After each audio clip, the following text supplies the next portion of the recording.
Hello, parents and students. We just want to give you a little information as you come back to school. My name is Greg Meeks, and I'm the principal of Venture High School and Newcomer Center. So as your students come to school, there's going to be a few things that we ask of them. First of all, we ask them to wear a mask. A mask is a face covering. It can be any of those types of masks that are in the health handbook. That is located in my newsletter if you need to see it. Once you arrive to school, whether it's by bus or car, the first thing you'll do is you'll make sure that you answer a questionnaire.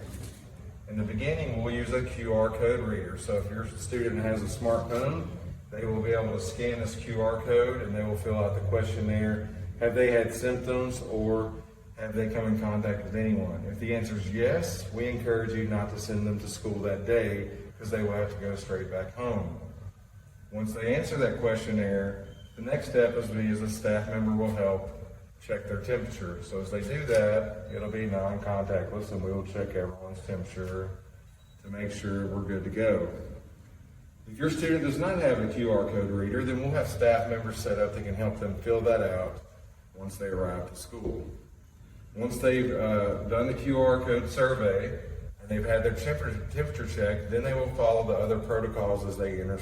All right, parents and students, we just want to show you as you arrive in the morning and you have done that temperature check and that survey, you will enter the cafeteria, and as you enter the cafeteria, the staff member will ask you to sit at a place in the cafeteria. As you can see, we've spaced out the tables, that way we're 6 feet apart. As long as we can do this, we will, and we will also have an overflow to the gym for the morning time. So we ask the students adhere to where we place you. That way we can ensure that we're all safe. Upon 8 o'clock, we will begin to dismiss students, and they will be able to get breakfast and lunch. The good news is all of our students will be able to get free breakfast and lunch in the district through the end of the calendar year. So each student will pick up a bar-coded breakfast lunch card like this, and they will be able to have it scanned with our cafeteria workers as they go through. We will have one group in the cafeteria, and we'll have 2 mobile kiosks in the hallway for breakfast. All right, and as you exit the cafeteria in the morning, you will see signs like this. This is the exit of the cafeteria. So as students come through, they will not be able to enter because we'll have exits placed on the ground and a stop, do not enter. The other door to the cafeteria will have arrows on the floor. That way students know they can go in that door. As you come to stairways, we're going to have 2 stairways that go up and 2 stairways that go down. This is an example of a stairway that a student can go up to get to their classes on the 300 or 400 hallway. As you look over at this hallway, we're going to try to adhere to one-way hallways the best we can. As we do that, you'll notice 6 feet social distancing. We're asking that our students stay 6 feet apart and they adhere to the one-way hallways. Will it take a little bit of getting used to? Yes, it will, but we're going to do the best we can to make sure our students are safe. You might also ask, well, on the first morning, what if my student doesn't know the teacher or know where to go? Well, our Newcomer and Venture staff will have schedules for the students, and we'll also have a map with the teachers' names on it so they can know where their teacher's classroom is. If you go down this hallway right here, you'll notice that we'll have arrows on the first floor. And this will show the students that they can go down this hallway and they'll be able to go around. So if they have Miss Doyle, who is our newcomer art teacher right here, as they exit the class, they will not be able to go right and go this way because that will be the wrong way. Well, what we are going to ask them to do, and we will be patient with them, is that they turn left and they will go all the way around if they need to go to a different classroom. So it's going to take a little bit of getting used to, but we want to make sure that we do the best we can to help our students. All right, and as we come to school, we also want to make sure that as we're going to the restroom that we only go to certain restrooms. And so we will have a set of restrooms open downstairs and a set of restrooms open upstairs. As you'll see, these doors will be open, and we'll make sure we help monitor the best we can so students can be 6 feet apart.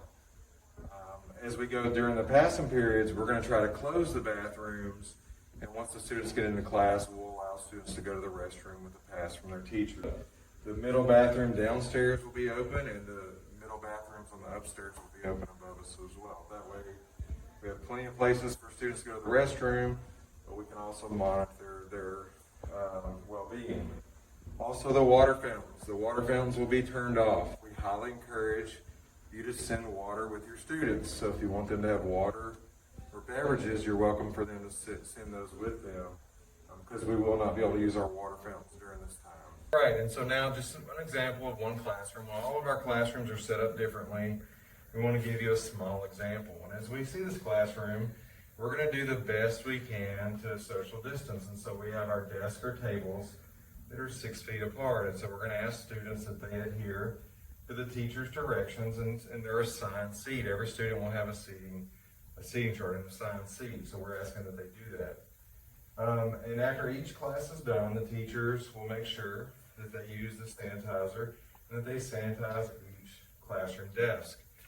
During lunch, the students will be walked to the cafeteria and they will bring their lunch back to the room to eat with a certain teacher.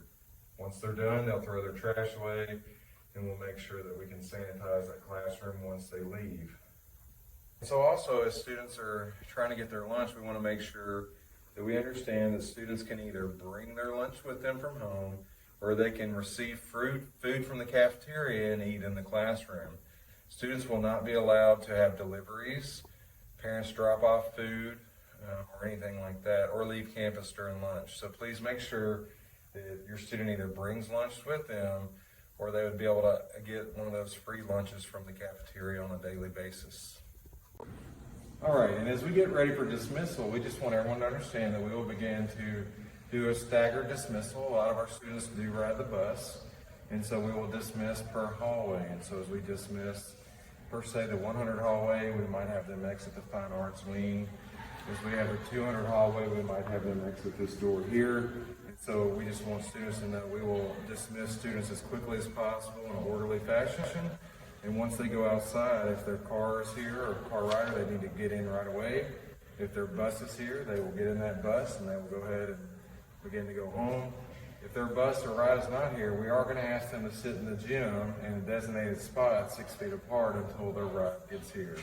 So we encourage that if they're a car rider, that people get here, parents get here really quickly to pick them up, and we'll try to get the buses here as fast as possible. So as we dismiss, we want everyone to be safe and have a good year. Also, parents, just know at any point, you can choose virtual learning for your student, and if that's what you choose, we will support you with learning in that mode.